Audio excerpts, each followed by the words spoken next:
Salam dari Sobat Injil dari Malang, ya kan?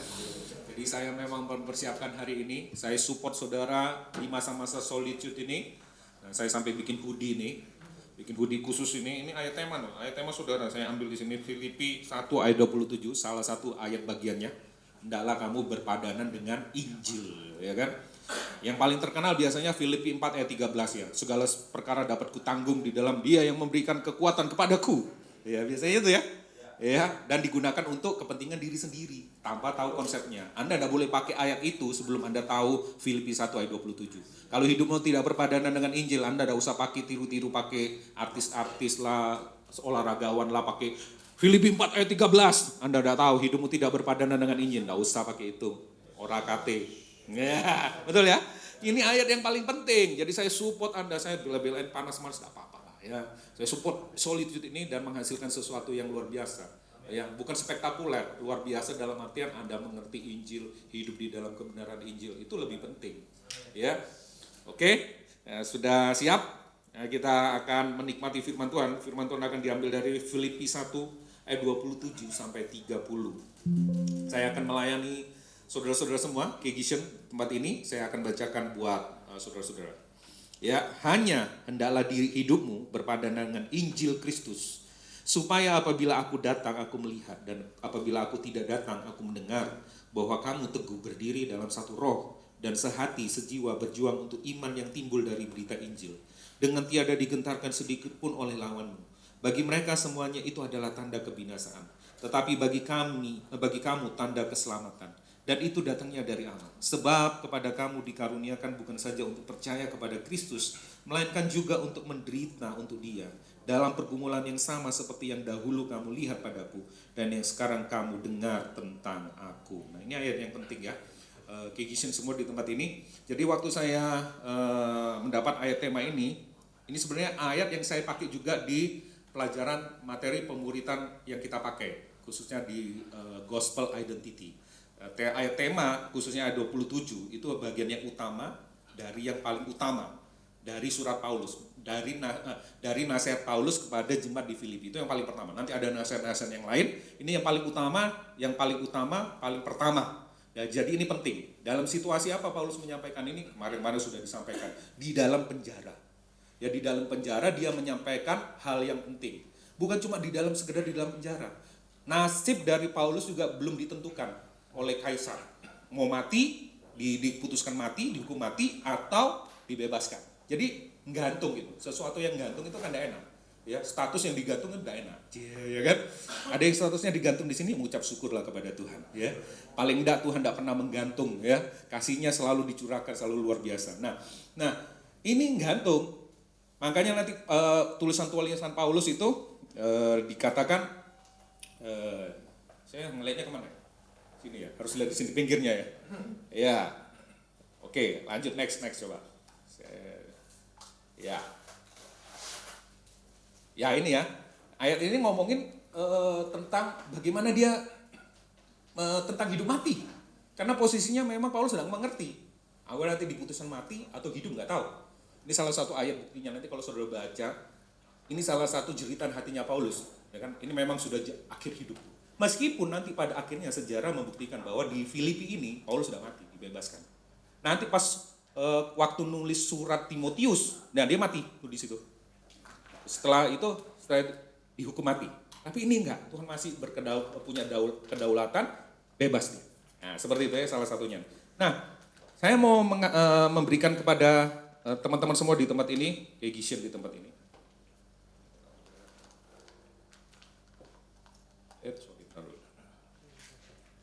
Dulu ya teman-teman. Oke. Ya, pernahkah teman-teman itu, Kegision semua di tempat ini, pernah mengalami shock culture, khususnya mahasiswa yang dari luar, sekolah di Surabaya, ya kan, mengalami satu budaya yang mengagetkan buat kita. Aduh, di Jakarta enggak kayak gini nih. Tapi di sini aku harus menyesuaikan diri. Misalnya masuk ke gang, sepeda motor itu harus dinaikin, harus turun, ya. Nggak boleh dinaikin, harus turun, dituntun ya, tuntun. Itu di Jakarta enggak. Gunanya jalan tikus kan memang harus dinaikin, masuk gitu ya. Tapi kalau di Surabaya nggak bisa, Anda harus cocokkan diri.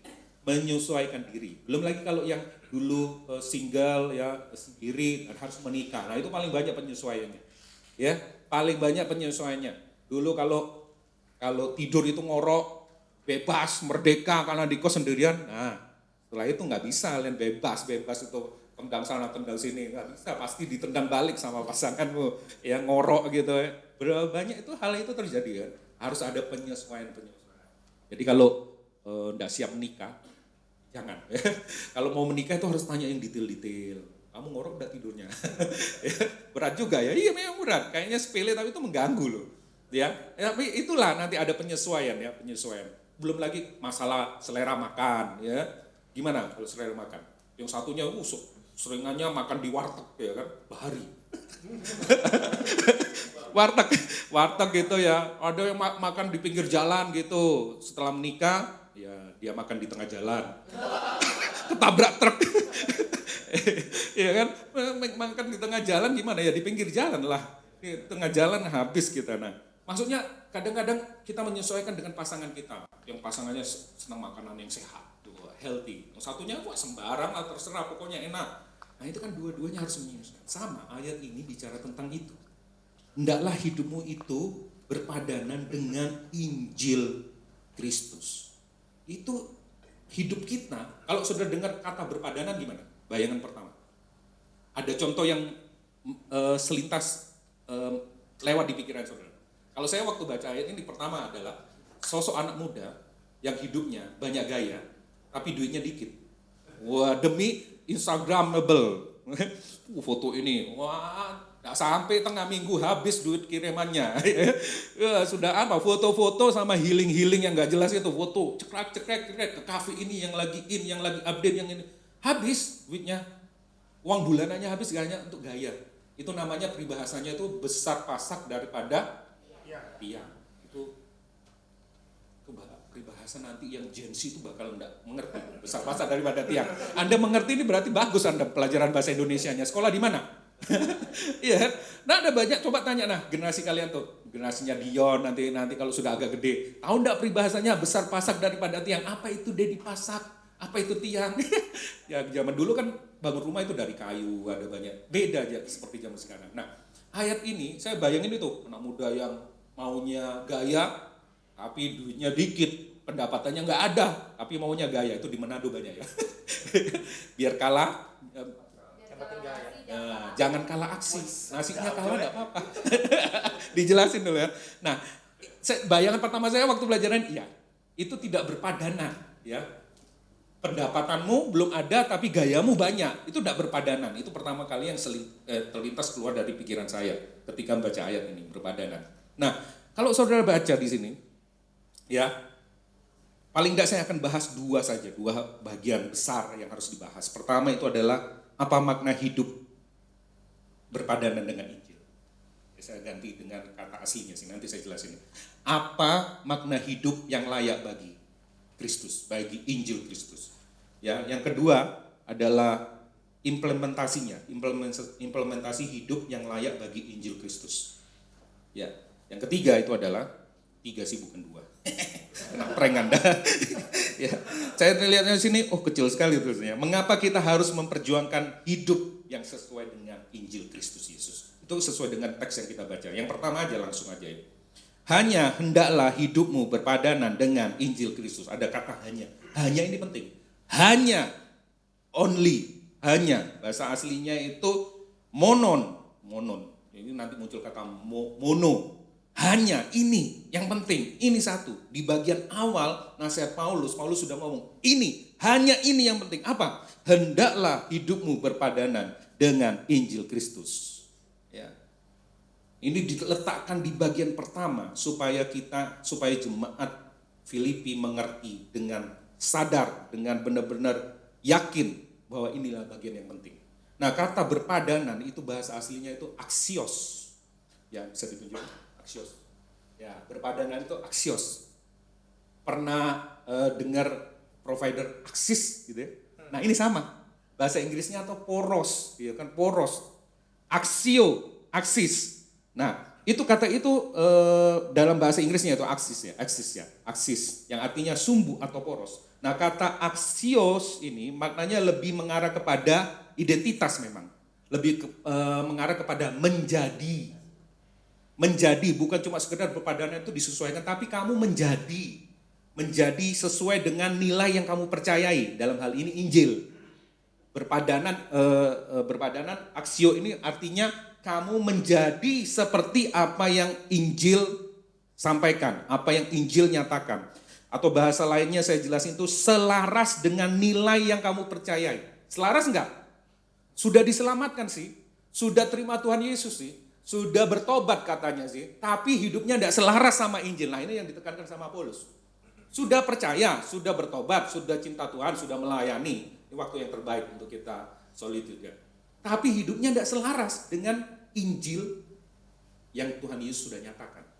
Nah, berpadanan itu artinya seluruh kehidupan kita berporos kepada Injil Yesus Kristus. Ya kan? Itu dulu. Berporos artinya hanya itu. Kamu nggak boleh cari, bukan nggak boleh, sorry. Kamu nggak bisa mencari kebahagiaanmu di luar Kristus. Hikmatmu di luar Kristus. Semua berporos, berpusat kepada Kristus saja. Nah, bahasa Inggrisnya, semua terjemahan bahasa Inggris itu pakai kata worthy. Nah, lebih seru. Layak. Kamu sudah diselamatkan, tapi kamu hidupmu harus layak kepada Injil Kristus. Harus layak sesuai dengan Injil Kristus. Ya, itu sebenarnya arti yang sebenarnya. Lawan dari, berarti kalau ada gereja yang hidupnya layak bagi Kristus, berarti ada kebalikannya. Hidup yang tidak layak bagi Kristus. Apa hidup yang tidak layak bagi Kristus? Next. Di ayat yang lain, itu adalah ayat ini, muncul ini. Jadi kalau baca Alkitab, makanya khotbah itu nggak gampang sih sebenarnya. Baca pasal-pasal yang lain. Bila perlu kalau ini ada sekitar 4 pasal ya. Dibaca semua ya supaya tahu ada kait-mengkaitnya dengan ayat yang lain.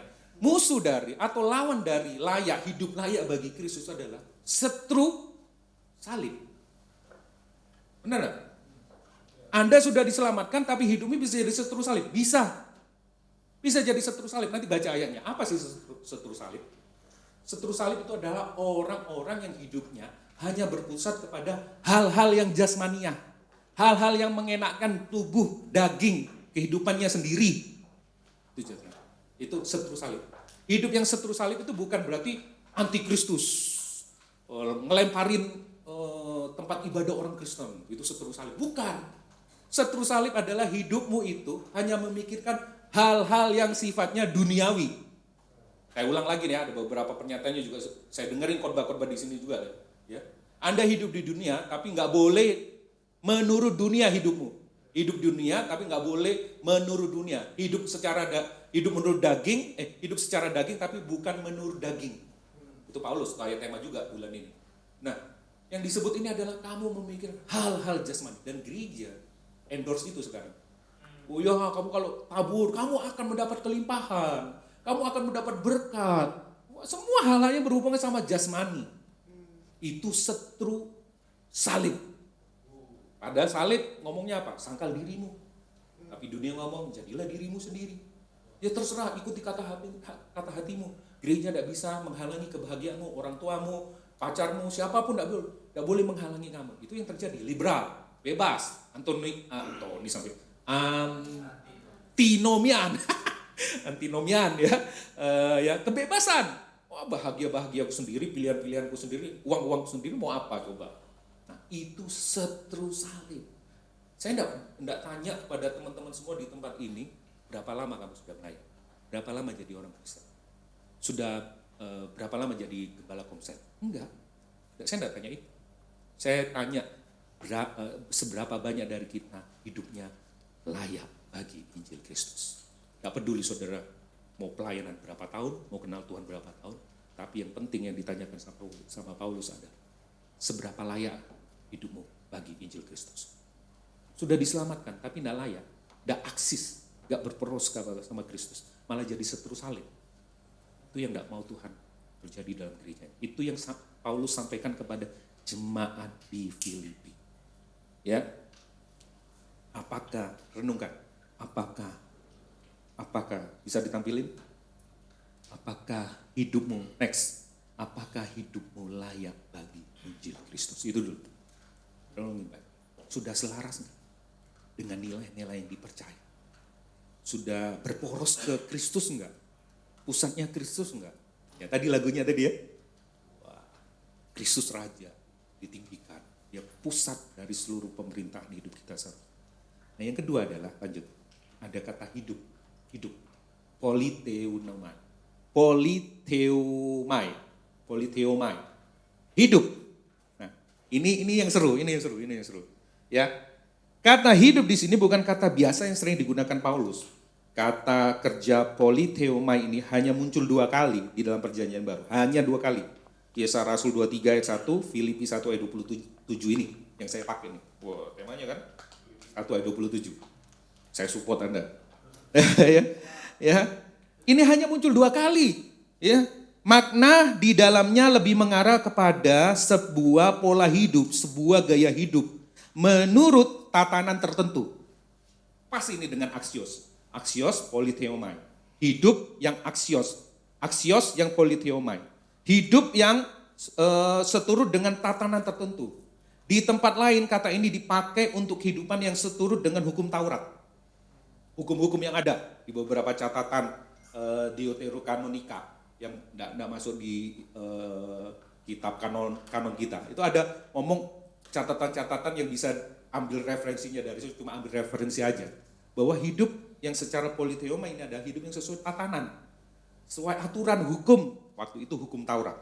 Tapi kalau menurut orang-orang Yunani pada zaman itu, ya, ini lebih mengarah kepada, merujuk kepada kehidupan seorang warga negara, warga kerajaan, atau keikutsertanya, atau seorang pemimpin yang ikut serta dalam pemerintahan, duta, ya kan, ambasador, ya gitu ya. Ya, mereka melakukan semua itu sesuai dengan peraturan dan kebijaksanaan yang sudah dibuat. Baik warga negaranya, baik pemimpin-pemimpin negaranya. Harus sesuai dengan aturan tata negara, tata kerajaan, tata pemerintahan pada waktu itu. Itu namanya politeomai. Ya. Jadi, kalau mau disimpulkan 2 kata ini, aksios sama politeomai, itu bisa saya kasih kalimat seperti ini. Menjalani sebuah kehidupan sebagai warga negara kerajaan. Saudara bisa cek di Filipi 3 ayat 20. Pas, Filipi 3 ayat 20. Karena kewarganegaraan kita adalah di dalam surga. Ya. Dan di situ juga kita menantikan Tuhan Yesus Kristus sebagai juru selamat. Sudah terjadi, tapi kita juga sedang mengalami, dan itu akan puncaknya kepada di mana Tuhan akan menyatakan dirinya nanti. Semuanya, baik masa lalu, sekarang, masa depan, sudah dijamin oleh Tuhan Yesus. Ini Injil. Jadi jangan sungkan-sungkan kalau ngomongin surga, mengingat surga. Tidak berdosa kok, tidak agamawi. Ya, jangan kamu warga negara kerajaan surga, jangan mikir surga. Berkaryalah di bumi, itu baru nggak agamawi. Ya, tapi kalau mikirin surga, tidak berkarya di sini, kamu agama. Enggak, pengharapanmu ada di situ memang. Dan sempurna tersimpan dengan baik. Sampai nanti Raja yang besar, yang kekal itu akan menyatakan dirinya. Dan bumi ini akan mengalami glorification. Akan mengalami kemuliaan. Dipulihkan kembali. Dan kita akan memerintah bersama Tuhan. Boleh kita taruh pengharapan di situ. Nggak agamawi. Jangan bikin separatis gitu. Dipisah-pisah lagi. Enggak boleh. Harapan kita kuat di situ. Nah, gaya hidup kita ini bukan cuma sekedar sikap perilaku kita, bukan. Tapi gaya hidup kita, pola hidup kita yang disesuaikan dengan aturan-aturan kerajaan. Hukum-hukum kerajaan. Nanti saya jelasin hukum-hukum itu apa. Gaya hidup. Jangan menjadi orang yang kontras dengan salib. Ya, itu ayat pasal 3 ayat 18. Ini muncul dalam konteks kewarganegaraan surga yang baru saja kita baca. Ya, kita harus memahaminya politeomai dan aksios tadi itu sebagai sebuah kehidupan yang pantas sebagai warga negara kerajaan. Ya. Identitas kita sebagai warga kerajaan surga dapat dikenali dari kehidupan kita, dari gaya hidup kita. Selaras enggak dengan nilai Injil Kristus? Tidak ada satu area pun di dalam kehidupan kita yang tidak berporos kepada Injil Kristus. Injil Kristus bukan batu lompatan bagi kita, kehidupan kita untuk menjadi pribadi yang lebih baik. Injil Kristus adalah batu penjuru yang menjadi poros, tolok ukur seluruh aspek kehidupan kita. Nah, saya mau katakan ini, simpan baik-baik. Next. Jangan mengaku sebagai warga kerajaan surga jika hidupmu tidak layak bagi Injil Kristus. Ojo ngaku-ngaku warga kerajaan. Ada yang baca ya? Jangan keras-keras. padahal saya kecil-kecil aja. Gak gospel, gak kingdom.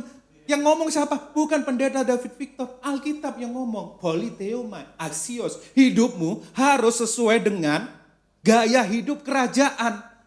Orang bisa lihat kita dari, orang Indonesia ini. Dari mana? Orang Malaysia ini. Dari mana? Dari gaya hidupnya. Bahasanya, logatnya Melayu. Kayak kemungkinan Malaysia. Ini sawah di kapap. Itu ini Thailand kayaknya ini ya.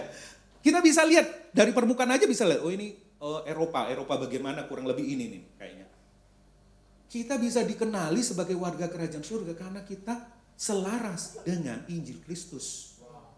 Kita tidak akan dikenali sebagai warga kerajaan kalau kita tidak selaras. Tidak selaras itu gimana? Menjadi setru salib. Ada salib. Kamu kalau tidak mau kepingin jadi warga negara kerajaan surga, bersetrulah dengan salib. Maka kamu tidak akan jadi warga kerajaan surga. Jelas Paulus ngomong, bukan saya. Bapak pendeta Paulus yang ngomong. Politeoma axios itu harus disimpan di dalam hati kita. Axios politeoma. Berporos ya, dan hidupmu selaras dengan apa yang menjadi perintah raja, hukum raja, gaya kehidupan kerajaan. Itu apa? Salib tadi itu. Jangan berlawanan. Jangan menjadi setru salib. Langsung aja implementasi. Ya, enggak usah lama-lama ya. Yang penting kepanasannya. Oke, implementasinya. Gimana orang bisa mengenal kita, kelompok yang Tuhan percayakan sama kita, KGC Surabaya ini, Royal ini. Orang bisa lihat kita, selaras, axios, politeomai, dengan salib Kristus. Mereka aku kenal, mereka benar-benar warga kerajaan surga. Gimana mereka bisa tahu? Nah, ini implementasinya. Ya, kita baca ayatnya di situ dikatakan, supaya apabila aku datang, aku melihat. Dan apabila aku tidak datang, aku mendengar bahwa kamu teguh berdiri dalam satu roh dan sehati sejiwa berjuang untuk iman yang timbul dari lagi berita Injil dengan tiada digentarkan sedikitmu oleh lawanmu. Ya, saya langsung mengatakan bagian yang pertama. Ada beberapa bagian gitu kan. Saya ambil bagian yang pertama. Implementasinya adalah lanjut next. Pertama, teguh berdiri. Nah, ini tidak boleh dipisah. Sama seperti tadi pagi saya juga menyampaikan pesan mirip-mirip, tapi ini dari surat Filipi. Ya, bayangin kalau Anda teguh, Anda berdiri tapi tidak teguh. Bangun rumah, tapi ternyata di atas tanah yang bermasalah. Yang nanti pada 20 tahun kemudian, ke depan atau berapa tahun kemudian, itu bangunan harus dibongkar lagi dan direvisi dasarnya. Itu kan buang-buang energi. Benar nggak? Sudah bangun tinggi-tinggi, waduh tanahnya lembek ini, strukturnya kurang baik ini, rugi nggak sih? Rugi. Ya, kita jangan asal bangun, pokoknya bangun. Nah, biasanya orang pemerintahan nih yang mau jadi wakil-wakil rakyat nih, biasa dikasih proyeknya itu bahan-bahannya, materialnya dikorup. Jadi yang dibangun adalah kualitasnya yang rendah, yang gampang kena gempa, kena gempa, kena apa sedikit itu langsung ambruk. Bisa berdiri bangunannya, tapi tidak teguh. Anda mungkin sudah percaya Tuhan Yesus, tapi kadang-kadang ya juga duniawi. Kadang-kadang juga nggak konsisten, lari sana, lari sini. Nanti kalau kecetok masalah baru bertobat lagi. Itu berdiri, tapi tidak teguh. Yang Paulus ngomong itu dua-duanya. Kamu berdiri, tapi kamu juga teguh.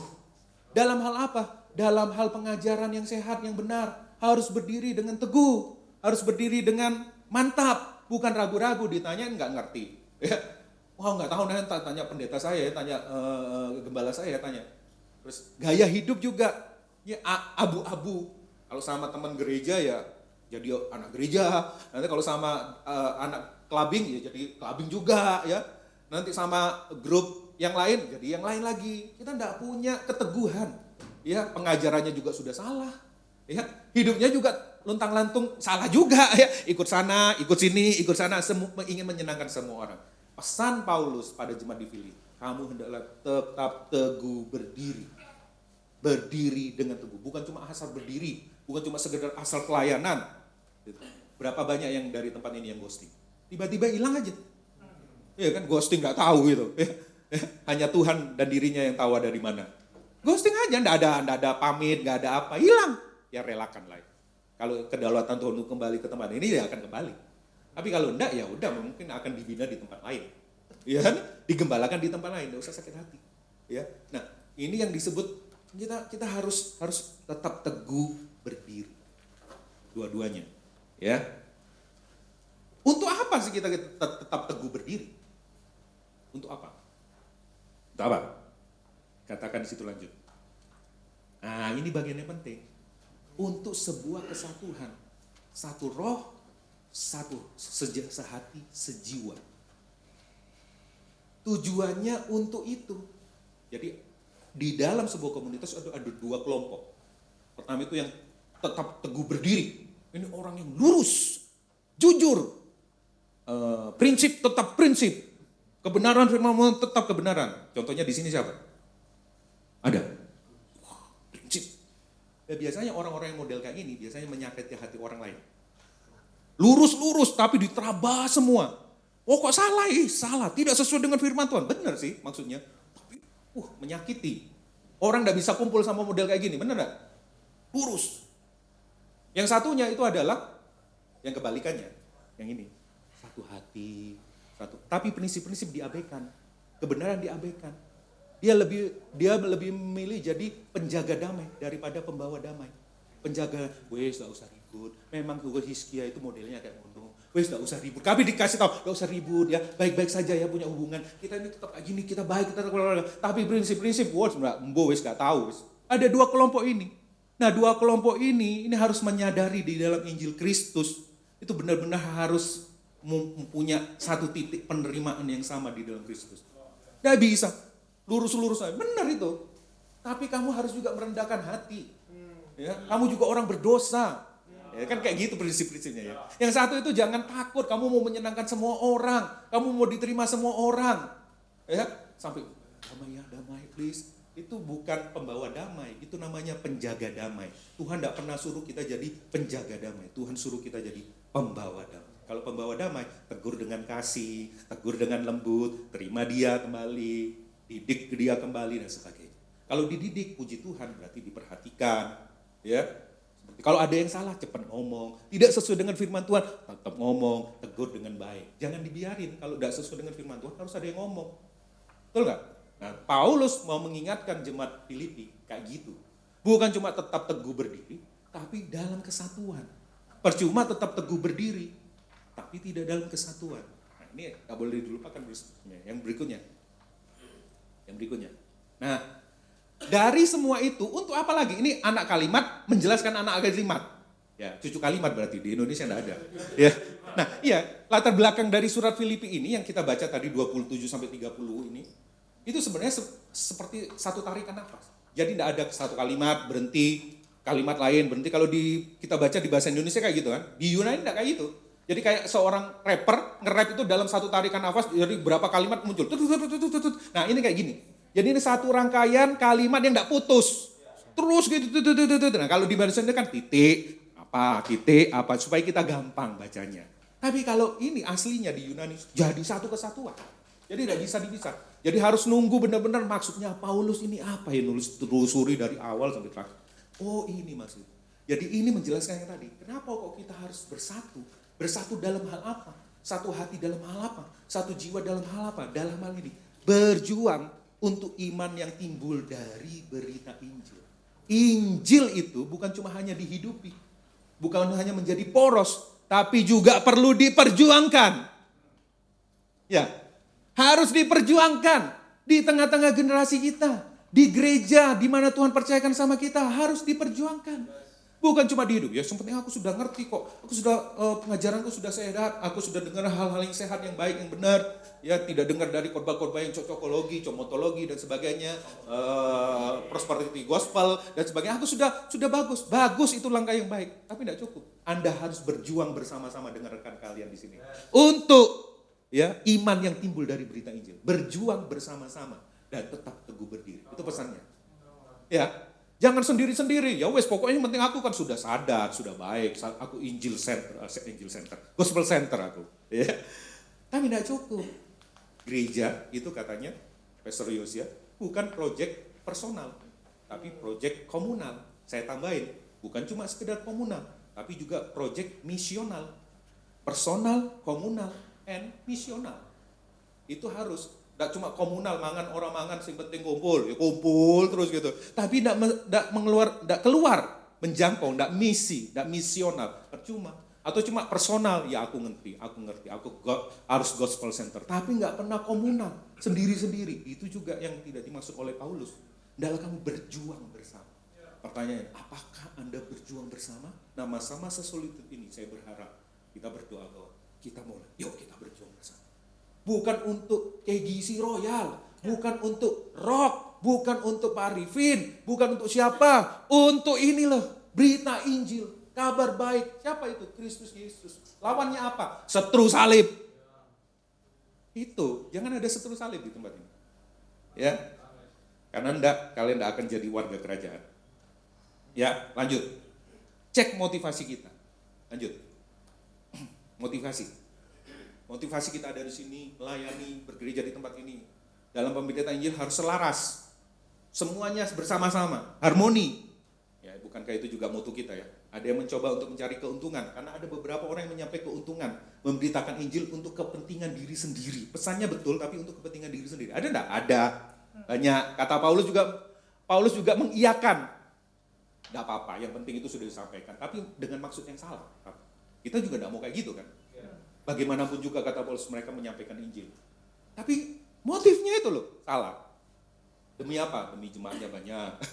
Demi apa? Demi banyak lah. Jangan. Yang berikutnya aksinya. Ya, aksinya. Katakan di situ sikapnya. Dalam pelayanan juga perlu diperhatikan. Jangan melayani sambil berbantah-bantah, bersungut-sungut. Itu ayatnya di mana? Filipi 2 ayat 14 sampai 16. Jangan berbantah-bantah, bersungut-sungut gitu ya. Jangan. Hati kita kalau sudah dirubah Injil, kita akan jauh lebih mengerti satu dengan yang lain. Ya. Terus yang kedua ini istilahnya tadi itu ini agak sulit ya mengertikan. Tidak digentarkan sedikit pun oleh lawan. Ini dalam konteks apa? Ini dalam konteks jemaat Filipi, mereka lagi dianiaya. Sejak Paulus nulis surat, sebelum Paulus nulis surat, bahkan sebelum Paulus waktu Paulus mendirikan jemaat ini pertama kali, itu sudah melarat, sudah menderita. Sampai Paulus mau nulis surat, bahkan nasibnya tidak diketahui mau mati apa enggak, diputuskan oleh Kaisar, itu pun masih tetap menderita. Tetap menderita. Jadi enggak ada jawaban Tuhan. Nah, Paulus memberi semangat itu yang tadi. Kamu enggak boleh takut sama lawan. Kita konteksnya kan enggak nyambung kalau sama kita. Kita nyaman nih, AC, multimedia ada, tempat mau ganti tempat di sini boleh, nanti tempat di sana juga boleh, ya kan? Enak, alat musik ada, tidak ada usaha yang seperti ada usaha sih, tapi kan enak. Tapi mereka pada zaman itu sangat dianiaya karena kebenaran, karena Injil. Dan Paulus ngomong, kamu harus tetap teguh berdiri, satu hati, ya kan? Seperti tadi, motivasimu diperbaiki, aksimu juga harus cocok dengan motivasimu, ya. Tetaplah memberitakan Injil, memperjuangkan Injil bersama-sama. Meskipun situasinya belum ada jawaban, masih tertekan, masih teraniaya. Kamu gak boleh takut. Itu artinya. Memang kita gak akan bisa nyambung, karena kita gak ngalami.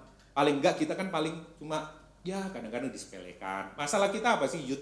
Disepelekan. Kurang didengar, dana kurang ya, semangatnya besar, dompetnya tipis ya, dananya ya semangatnya besar, dompetnya tipis-tipis ya. Mau bangun ini jualan lumpia dulu, jualan apa dulu, jualan kaos, iya kan? Ya kan? Masalahnya bukan aniaya kita, cuma gitu-gitu, salah paham, salah dimengerti oleh pemimpin rohani, pemimpin-pemimpin yang di atas. Jangan mau mundur, itu cuma masalah-masalah biasa. Yang dihadapi jemaat Filipi jauh lebih berat, men. Ya, nah hari ini Paulus juga bicara kepada kita semua hari ini, gereja. Jangan takut, jangan sedikit pun digentarkan. Lanjut, sudah mau selesai. Yang ketiga, ini agak sulit juga menerjemahkannya. Mengapa berjuang untuk hidup yang layak bagi Injil? Ya, mengapa? Katakan di situ. Katakan di situ. Bagi mereka semuanya itu adalah tanda kebinasaan. kebinasan, tetapi bagi kamu tanda keselamatan. Ya, bla bla dan sebagainya. Lanjut, saya mau konsen ke bagian yang tanda kebinasan. Ini. Bagi mereka semuanya itu adalah tanda kebinasan, tetapi bagi kamu itu tanda keselamatan. Ada dua golongan.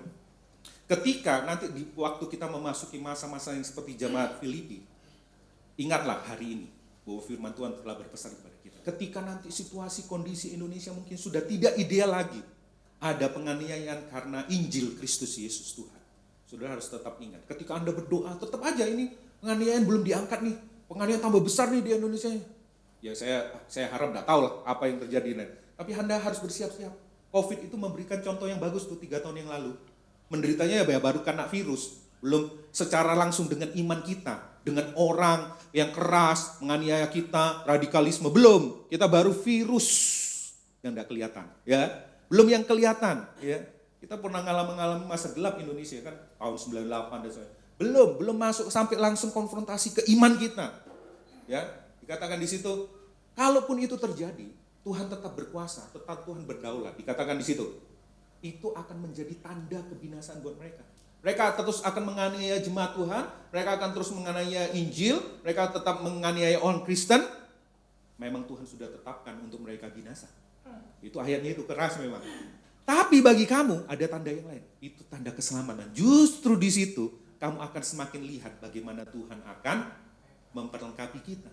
Semakin berakar, semakin kuat, semakin imannya enggak KW-KW, ya, enggak sembarangan imannya. Itu menunjukkan tanda. Tanda dalam bahasa aslinya di sini adalah bukti. Bukti. Kalau bagi mereka yang menentang Injil Kristus, itu buktinya, itu tanda kebinasaan. Mereka tidak mau bertobat, mereka akan binasa. Lugas ini Paulus. Tapi bagi kamu, itu justru membuktikan iman. Kamu sudah selamat, kamu akan disempurnakan, akan dimurnikan, akan dimuliakan bersama Kristus. Ini ayat, ini pengharapan. Tuhan Paulus ngasih pengharapan sama mereka. Dan dikatakan di bagian bawah, itu datangnya dari Allah. Allah yang mengetahui semuanya itu. Jadi jangan pernah takut ketika nanti ada masa-masa yang tidak ideal di Indonesia, di bangsa ini. Besok kita akan menghadapi 2024. Gak usah takut. Allah pegang kendali. Itu semua datangnya dari Allah. Dia berdaulat. Dia duduk di tahta. Dia mengetahui. Dia terlibat bersama-sama. Dia tidak pernah meninggalkan kita. Memang agak jauh kalau disampaikan di konteks kalian. Ya, karena kita no idea. Kita tidak pernah mengalami aniaya yang seperti apa. Gak ada. Tapi kalau itu terjadi, kalian sudah tahu. Ya, ini menjadi tanda. Lanjut. Allah sedang membuktikan sesuatu. Ini tadi ya, saya komen yang tadi. Allah sedang membuktikan sesuatu. Ia bukan Allah, Ia bukan Allah yang pasif dan bisu. Ia selalu berintervensi, menyampaikan pesan tertentu di situasi-situasi tertentu. Kita baca, lihat setelahnya apa yang terjadi. Bagi orang yang menentang Injil Kristus, kalau kamu terus seperti itu, tidak usah khawatir. Itu tanda kebinasaan. Paulus yang ngomong, tapi bagi kamu akan semakin sadar.